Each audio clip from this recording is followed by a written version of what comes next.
Welcome to This Explainer. Today, we are exploring a truly powerful story about a beggar living at a railway station whose entire life and honestly, his entire sense of self-worth was transformed by a single, brief conversation.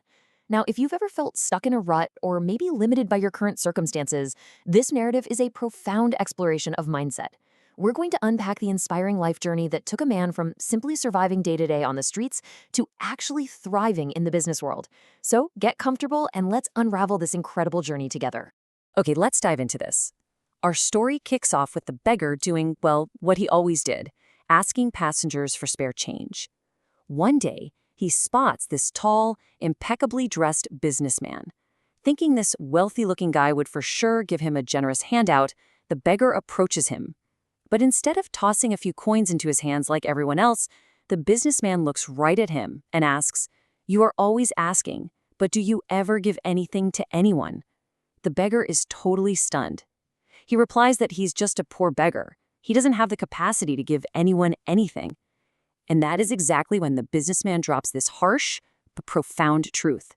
If you can't give anything, you have no right to ask.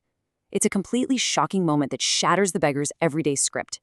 The businessman didn't just leave it at that, though. He explained that he was a merchant, and as a merchant, he strictly believed in the law of exchange. He added, "If you have something to give me, only then can I give you something in return." Then he just simply boarded his train and left. Well, this concept hit the beggar hard. He suddenly realized he was barely scraping by because he wasn't providing value to anyone. He was basically a one-way street in a world completely built on transactions. It was a massive wake-up call about the natural principle of giving and receiving. Now, what's really interesting about this slide is the massive roadblock the beggar hits right here. Think about it. What can a beggar possibly give in return? I mean, he literally owns nothing. He has no money, no goods, no resources, zero. For 2 entire days, he sat at that station, just racking his brain, wrestling with this huge internal struggle. How do you participate in the law of exchange when your inventory is absolutely zero? It's a fascinating dilemma of mindset, really, wanting to provide value but feeling completely, utterly devoid of it. Then, on the 3rd day, boom, the breakthrough finally happens. As he's sitting near the station, still agonizing over his lack of resources, his eyes just sort of wander over to the wild plants growing around the railway tracks. They were blooming with these beautiful, free flowers. He realized that providing value doesn't actually require capital. Sometimes it's just about resourcefulness. Why not trade these free, beautiful flowers for alms? It was such an elegant, simple solution. The seed of a brilliant idea had been planted, and he immediately jumped up and began gathering the wildflowers. Let's actually walk through his new game plan, because it was straightforward but completely revolutionary for him. Step 1, he'd gather the wildflowers from around the station. Step 2, he would approach passengers on the train for alms just exactly as he always had. But here is where everything flipped. Step 3, the very moment someone handed him money, he would hand them a few beautiful flowers right back. And you know what? The reaction was instant. People were so pleasantly surprised. They happily accepted the flowers, they were smiling, and they instinctively started giving him way more money than before. The law of exchange was working exactly as the businessman had described. The contrast here is just night and day. The old way, asking for pity, brought in absolutely minimal earnings. The new way, proactively providing flowers, brought in so much more. As long as he had flowers to give, the money flowed in. The second he ran out, the money stopped. People were essentially paying for the flowers.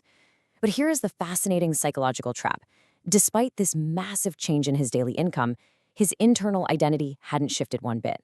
He still looked in the mirror and saw a beggar who just happened to be handing out flowers. His actions had changed, sure, but his mindset was still totally trapped in poverty. So days turn into a routine, and the beggar continues his flower exchange method with some really great success. Then one day, as he's making his rounds on a newly arrived train, he spots a very familiar face. It was the exact same tall, well-dressed businessman who had sparked this entire transformation in the first place. The beggar was absolutely thrilled. He rushed over, so eager to prove that he had learned his lesson. He enthusiastically holds out his hand and says, "Today, I have some flowers to give you. Please give me some alms, and in return, I will give you these flowers." The businessman smiles, hands over some money, and the beggar proudly hands over the flowers. Upon receiving those flowers, the businessman looks right at him and says, "Wow, today you have become a businessman just like me." And then he just takes his flowers and steps off the train at his station.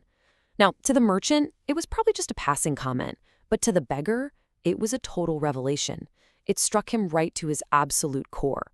A businessman, just like him? He just stood there on the platform, replaying those words over and over in his head. The man hadn't called him an innovative beggar or a clever beggar.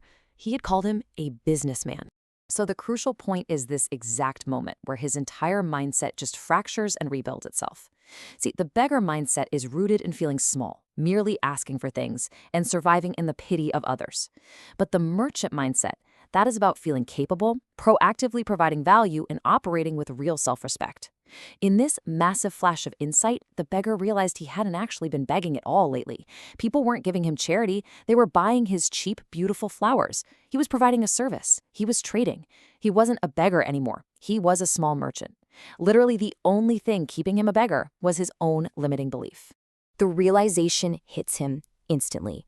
He finally understands he has the power to change his entire life trajectory just by changing how he sees himself. Filled with this overwhelming surge of energy and newfound self-respect, his eyes shining with success, he jumps off the train. He looks straight up at the sky right there on the platform and shouts at the top of his lungs, "I am not a beggar. I am a businessman. I can be rich too." Now, the people at the station probably looked at him like he had completely lost his mind. But he hadn't lost his mind. He had finally found it. And the very next day, that beggar disappeared from the station forever. Let's move to and see how this builds. Fast forward 6 months later. The scene is the exact same railway station, but the beggar is completely gone. Instead, there are two sharply dressed individuals in expensive suits traveling on the train. They catch each other's eye, and one of them steps forward to initiate a conversation, setting the stage for just an unbelievable reunion. The first suited man extends his hand and asks, "Do you recognize me?" The second man, looking pretty puzzled, shakes his head, assuming it's their first time meeting. The first man warmly corrects him, revealing it's actually their third meeting on this very train. He explains, "I'm the beggar you refused to give money to the first time, telling me what I needed to do in life. And the second time, you bought flowers from me and told me who I truly was." Well, the second man is completely bewildered, struggling to connect this wealthy man standing in front of him with the beggar from just months ago. The second man just stammers, You're that beggar? But where are you going in this suit? What are you doing now?" And with immense pride, the first man reveals the truth. "Yes, I am that same beggar. But today, I am a very large flower merchant, and I am traveling to another city to expand my business." It is such an incredible triumph. He explains that the second he realized he was actually a merchant, he took all the small change he had saved up, invested it in a much larger inventory of flowers, and scaled his operations. He tapped into local demand, grew his business, and entirely transformed his reality to finally match his new mindset. So both men get off the train as total equals, happily discussing business. But what does this all mean for you? The story leaves us with some really clear, actionable takeaways. First, wake up your self-respect. You are definitely capable of more than you think. Second, stop thinking small, because if you view yourself as small, you will remain small. Third, always seek to give value to others. That is the fundamental law of exchange. And finally, change your self-perception. Notice how the beggar's circumstances didn't change until his mind changed first. Success is entirely hidden within how you perceive your own identity. And this brilliantly illustrates the ultimate question we all have to face at some point. Are you living as a beggar or a merchant in your own life? Are you just waiting for things to be handed to you, hoping for a lucky break and minimizing your own worth? Or are you actively finding ways to provide value, respecting your own capabilities, and stepping into the identity of someone who builds and trades value with the world? The tools to change your life are already around you, just like those wildflowers at the station. All it takes is the courage to change your mindset.